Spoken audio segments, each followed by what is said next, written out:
The land of Qatar may seem like a quiet, dry peninsula, but beneath that silence lies thousands of years of human struggle, sea lane politics, tribal conflicts, commercial ambitions, and the gaze of powerful civilizations. This small region on the western shore of the Arabian Gulf has always been part of a larger geographical game. Whether it be the seafaring merchants of the ancient world or the global powers of the modern era, Qatar's history does not begin with a single moment, but rather begins when man learned to cross the waters of the Gulf and began to transform the shores into temporary shelters. Archaeological research indicates that human presence in Qatar dates back at least 7,000 years. Stone tools, pottery fragments, and fishhooks found in and around Al-Zubarah in northern Qatar are evidence that the earliest human settlements here were connected to the sea. Their livelihoods depended on hunting, fishing, and limited trade. Despite the lack of rainfall and the absence of agricultural land, the waters of the Gulf provided them with sustenance and communication.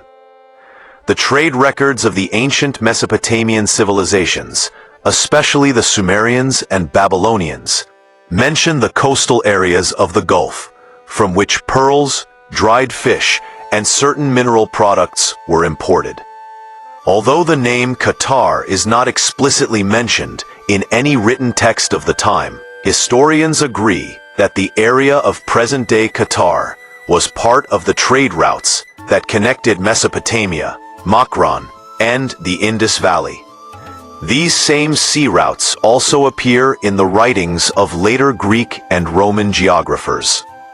In the 5th century BC, the Greek historian Herodotus mentioned the coastal tribes of the Arabian Gulf who lived a life connected to the sea. Later, in the 2nd century AD, the famous geographer Ptolemy mentioned in his book a place he called Qattara, which modern researchers consider to be one of the ancient names for Qatar. This word was corrupted over time to Qattara and then Qatar. During this period, Qatar was not an organized state, but rather consisted of small tribes that were sometimes allies and sometimes enemies. The identity of these tribes was more tied to the sea than to the land. Pearl mining, which later became the backbone of Qatar's economy, had developed into a craft during this time. Gulf pearls were considered among the finest in the world, and were in demand as far away as India, Persia, and Rome. During the height of the Persian Empire, especially during the Achaemenid period, the Arabian Gulf came under Persian influence. The region of Qatar was no exception. Although evidence of direct Persian rule is limited, trade supervision and control of the sea routes were clearly in the hands of Persian power. This influence affected both the politics and trade of the local tribes. In pre-Islamic times, the inhabitants of Qatar were part of the Arab Jahili society. Their beliefs, customs, and tribal structures were similar to those of the tribes of Najd and Hijaz. Idolatry, tribal honor, hospitality, and poetry were part of their culture. However, since Qatar was not directly located on the main routes to Mecca or Yathrib, the influence of religious movements reached it relatively late. When Islam emerged in the 7th century and Arab tribes began to embrace the new faith, Qatar was no exception. The message of Islam reached the Gulf regions through the Prophet's letters and envoys, and the tribes of Qatar embraced Islam without any major conflict. This acceptance not only changed their religious views, but also gave a new direction to their political allegiances and social structure. From here, Qatar's history enters a new era, where the region becomes part of the Islamic Caliphate, maritime trade flourishes, and the Gulf once again becomes the center of attention of world powers, but this time in a new religious and cultural context. After the tribes of Qatar converted to Islam, the region became a quiet but important coastal area, used for monitoring sea routes and trade throughout the vast geography of the Islamic Caliphate. Although no major capital or military center was established here, the coast of Qatar was a natural stopover for trade on the waters of the Gulf. In the early Islamic period, the inhabitants of Qatar were mainly fishermen, pearl divers, and small-scale merchants, and their lives were tied to the seasons of the sea. Pilgrimage and trade caravans would occasionally stop here, and thus Qatar was connected to different parts of the Islamic world. During the Umayyad Caliphate, when the caliphate was administered from Damascus, Qatar was administratively part of the vast territory of Bahrain, which included the eastern region of present-day Saudi Arabia and several coastal areas of the Gulf. Bahrain was not just an island at this time, but the name of the whole of eastern Arabia. Under this administrative arrangement, the tribes of Qatar were controlled by local emirs, and they were mainly taxed and collected from them. Since agriculture was limited in Qatar, taxes were largely based on trade and pearling. With the establishment of Baghdad during the Abbasid period, Gulf trade flourished. Ships from India, China, and East Africa entered the Gulf and stopped at various ports, and the coast of Qatar became part of this network. During this period, small settlements emerged in Qatar, with wooden houses, mosques, and temporary markets. Despite the stability of the Abbasid Caliphate, the influence of the central government over remote coastal settlements like Qatar was limited, resulting in a considerable degree of autonomy for local tribes. The Qarmatian movement caused great upheaval in the Gulf region in the 10th century.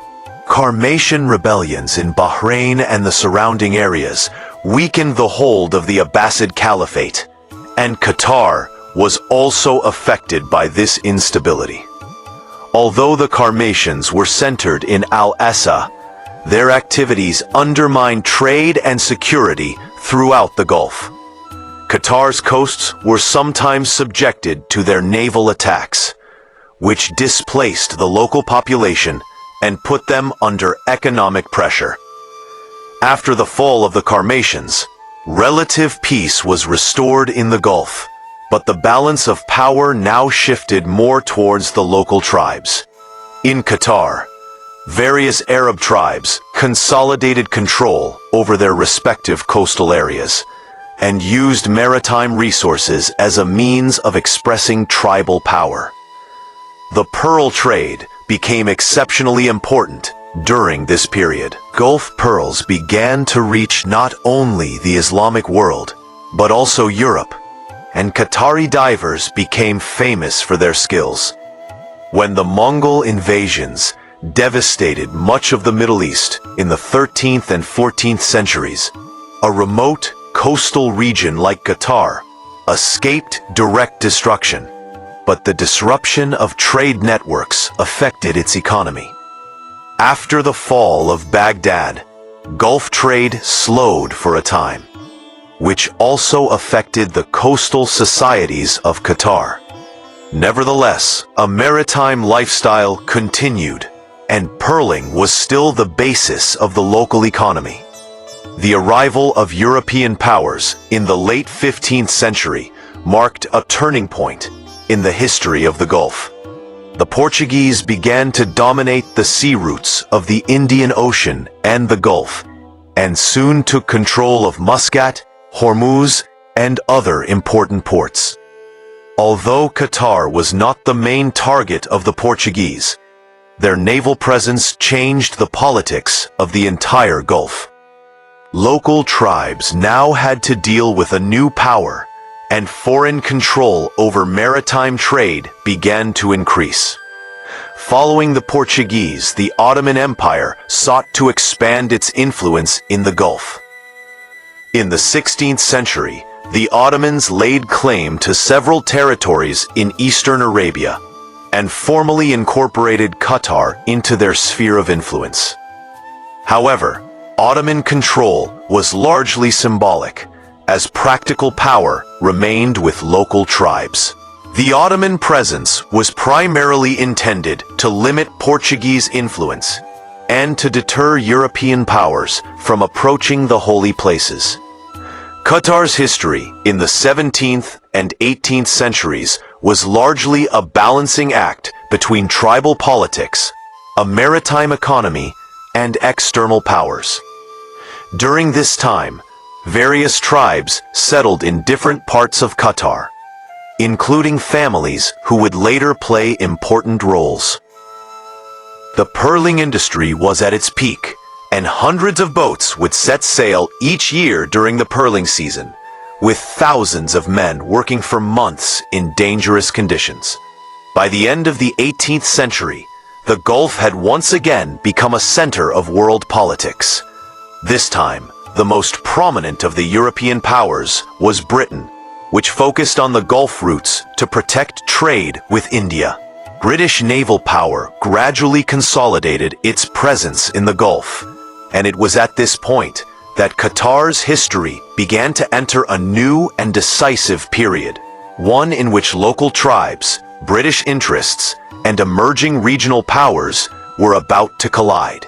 From here on, the story of Qatar begins to take on the characteristics of a modern state. With the rise of the Thani dynasty, British treaties, tribal wars, and ultimately, the journey to the formation of a new state.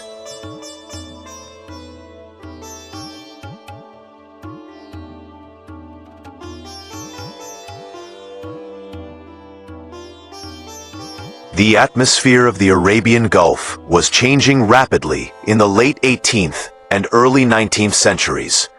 The importance of sea routes had increased, and the British Empire, which had consolidated its rule in India, began to consider the Gulf indispensable to its commercial and military interests.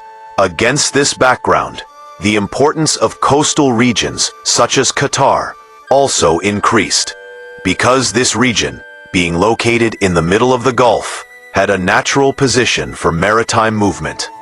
At this time, Qatar was not a unified political unit, but was under the influence of various tribes, sometimes associated with the rulers of Bahrain, and sometimes with the emerging powers of Najd.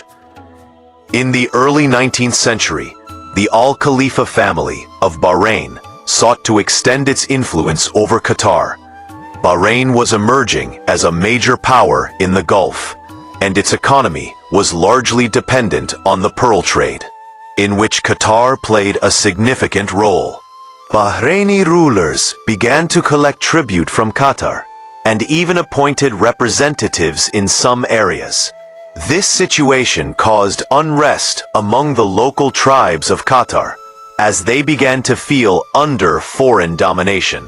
At the same time, the political and religious power of the House of Saud and the Wahhabi movement was moving from Najd to the Gulf.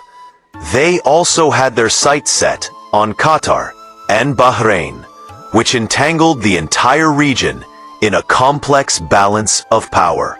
The tribes of Qatar sometimes supported Bahrain, sometimes allied with Najd, and sometimes resorted to armed resistance for their independence. This was the period when a clear political identity first began to emerge in Qatar, although it had not yet become a full-fledged state. It is against this backdrop that the Al Thani family comes to the fore.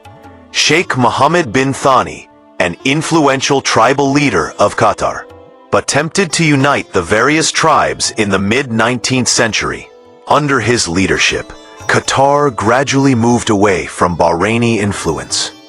In 1867 and 1868, Bahrain and Qatar were involved in fierce naval and land battles, with heavy casualties and material losses on both sides.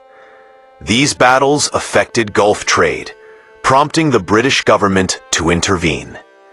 Britain, which saw itself as the guarantor of peace in the Gulf, brokered a treaty between Qatar and Bahrain in 1868, under which Bahrain withdrew its claims to Qatar, and Sheikh Mohammed bin Thani was recognized as the ruler of Qatar. This treaty is a milestone in Qatari history, as it was the first time Qatar was recognized as a separate political entity. Although this recognition was in line with British interests, it laid the foundation for Qatar's statehood. In the last decade of the 19th century, the Ottoman Empire attempted to re-establish its presence in Qatar. The Ottomans stationed troops in Doha and formally annexed Qatar. The move was intended not only to limit British influence, but also to restore their lost status in the Gulf. However, the Al-Thani dynasty maintained a cautious relationship with the Ottomans, which included formal obedience as well as practical autonomy. Sheikh Jassim bin Mohammed Al-Thani, considered the founding ruler of Qatar, played a key role in this period. He maintained relations with the Ottomans on the one hand and did not ignore British power on the other.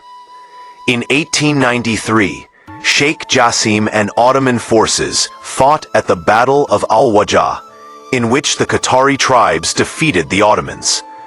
This event is remembered in Qatar's national history as a symbol of resistance and independence, and after that, Ottoman influence gradually began to weaken. By the early 20th century, Qatar had become a de facto sovereign state under the Al-Thani dynasty, although its international status was still unclear. In 1916, a treaty was signed between Qatar and Britain, under which Qatar became a British protectorate. Under this treaty, Britain assumed responsibility for Qatar's foreign affairs and defense, while the Al-Thani dynasty remained responsible for internal affairs. This arrangement protected Qatar from external attacks, but at the same time limited its external autonomy.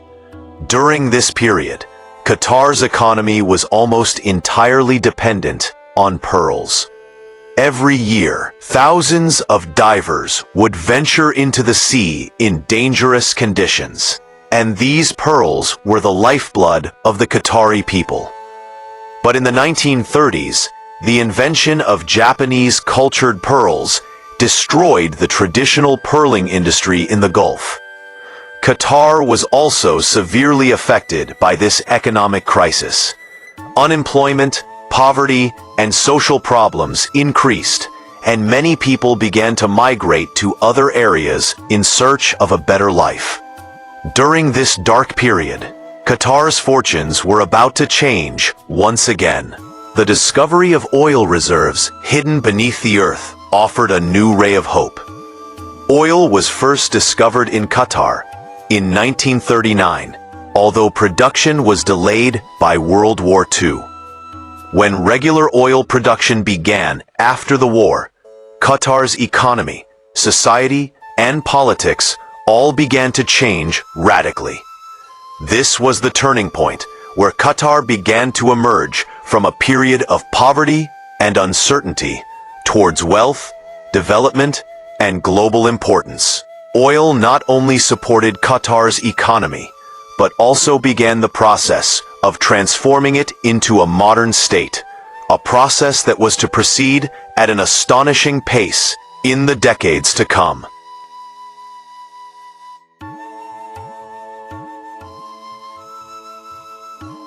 The biggest challenge for Qatar after the discovery of oil was how to transform a centuries-old simple, tribal, and maritime way of life into a modern economy and state structure.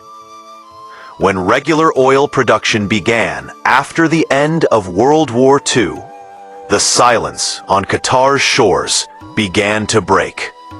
Foreign engineers, workers, and companies began to arrive, and areas that had once been filled with fishing nets and wooden boats became centers of industrial activity. Oil revenues were limited in the early years, but they sparked a process that changed the course of Qatar's history forever. During the reign of Sheikh Ali bin Abdullah Al Thani, state revenues began to be used for the first time for public welfare. Roads began to be built, elementary educational institutions were established, and health facilities were introduced. Although these measures seem modest by today's standards, they were a revolutionary change for the Qatar of that time. For the first time in people's lives, there was a sense that the state was not just a name for tribal power, but an organized system that also took responsibility for its citizens. In the 1950s and 1960s, oil production increased, and Qatar's economy gradually stabilized.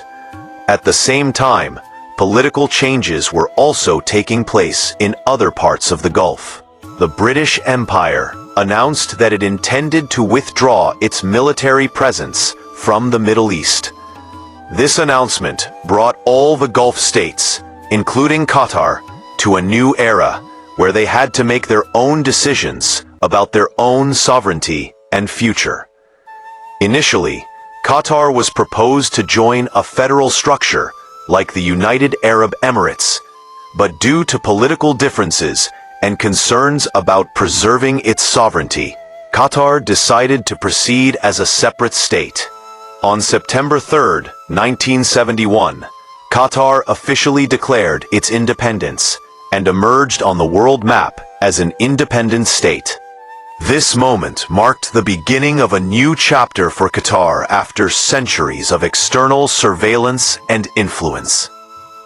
After independence, the biggest question facing Qatar was how to use its oil wealth. Under Sheikh Khalifa bin Hamad Al Thani, state institutions were strengthened, the administrative structure expanded, and oil revenues were invested in education, health, and basic infrastructure. During this period, Doha began to transform from a small coastal town into a thriving capital. Modern buildings, government offices, and residential projects began to emerge. The volatility of global oil prices in the 1980s made Qatar realize that relying solely on oil could be dangerous. This thinking laid the foundation for diversifying the economy in the future. But the real change came in 1995, when Sheikh Hamad bin Khalifa Al Thani took power. His reign is said to be the starting point for the formation of modern Qatar. He took revolutionary steps not only in the economy, but also in politics, education, and foreign policy. During Sheikh Hamad's reign, Qatar's vast natural gas reserves, especially the North Field, were made the focus of its development. Investment in the liquefied natural gas industry made Qatar a key player in the global energy market. During the same period, Qatar adopted an active foreign policy to introduce itself on the global stage.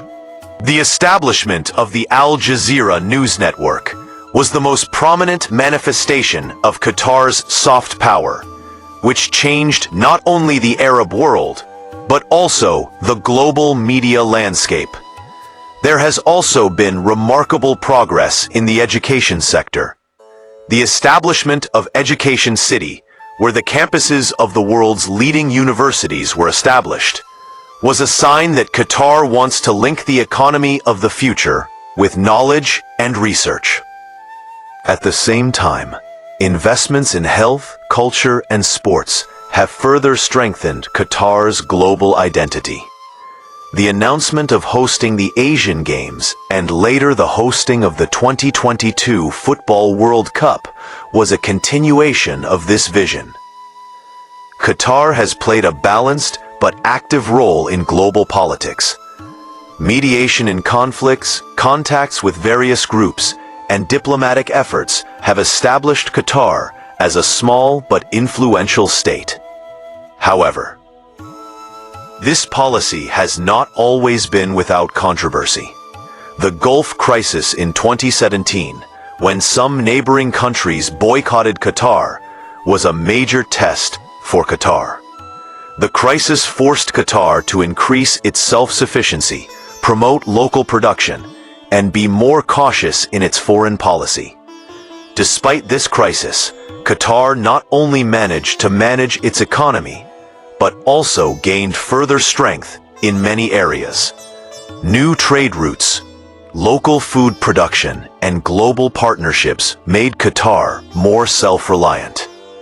The successful hosting of the 2022 World Cup proved to be a historic moment for Qatar, bringing it into the global spotlight and showcasing its organizational capabilities to the world.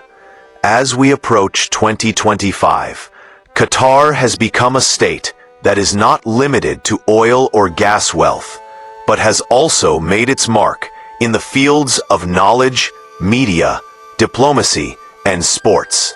Doha has emerged as a global city where the East and the West are seen to merge. However, with this development, there are also challenges, including balancing the population, preserving cultural identity, and defining its role in the future energy world.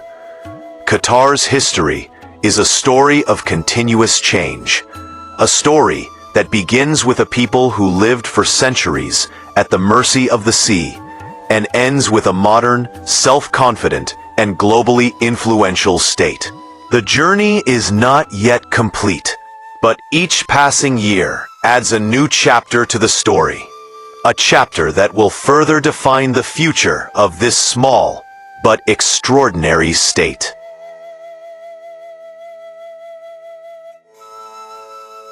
Qatar's leadership, fully accepted in the third decade of the 21st century, that oil and gas wealth would not always be of equal importance, and this thinking became the basis for the Qatar National Vision 2030.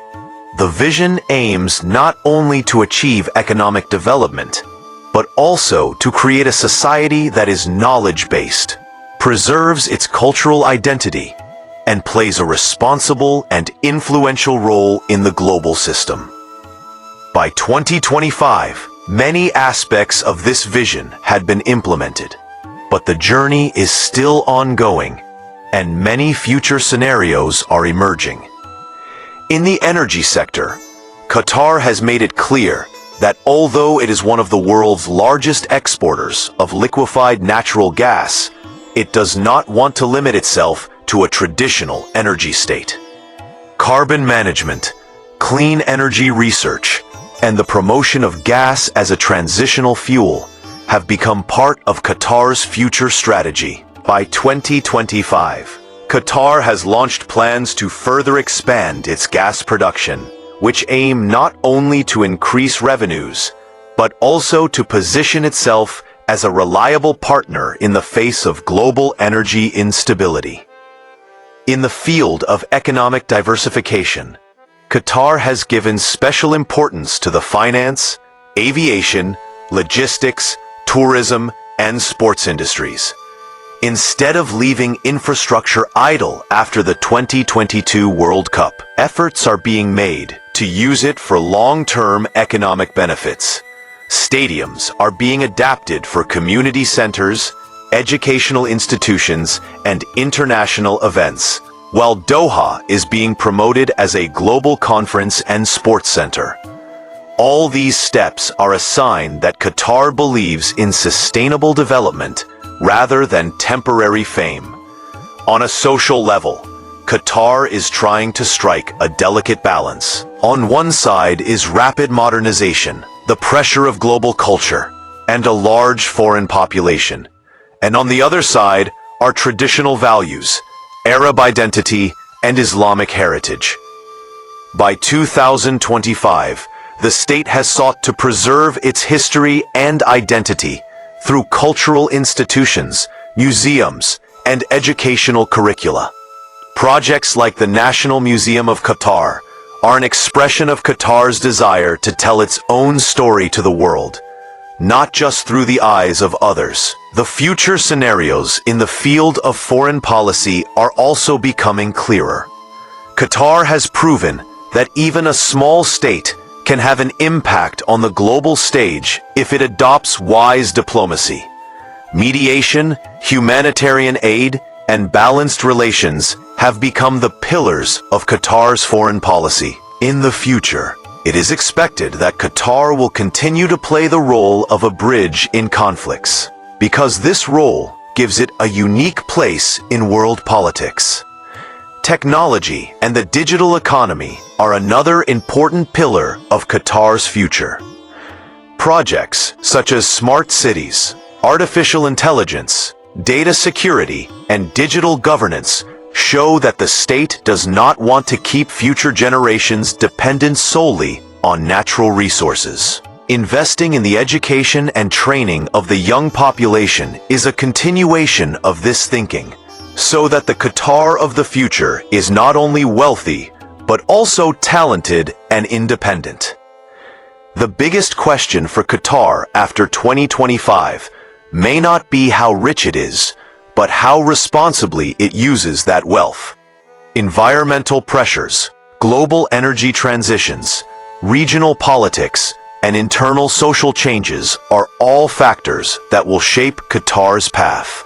But if you look at history, Qatar has shown an extraordinary ability to adapt to ever-changing circumstances. Whether it's the collapse of its purling economy, the discovery of oil, or a crisis like a regional boycott. As the documentary concludes, as the camera pans past the bright buildings, ports, educational institutions, and cultural centers of modern Doha, there is a sense in the background that the real story of Qatar is not just one of wealth or buildings, but one of survival, self-discovery, and preparation for the future. A region that was once at the mercy of the sea now has a voice in global decision-making, and a state that is connected to its past while looking to the future. Thus, the history of Qatar, starting from ancient human settlements and ending in 2025, unfolds as a continuous journey. A journey in which powerful empires have come and gone. But the people of this land have adapted to new circumstances in each era. This ability has kept Qatar alive in the past, and this ability will continue to give it a unique place on the world stage in the future.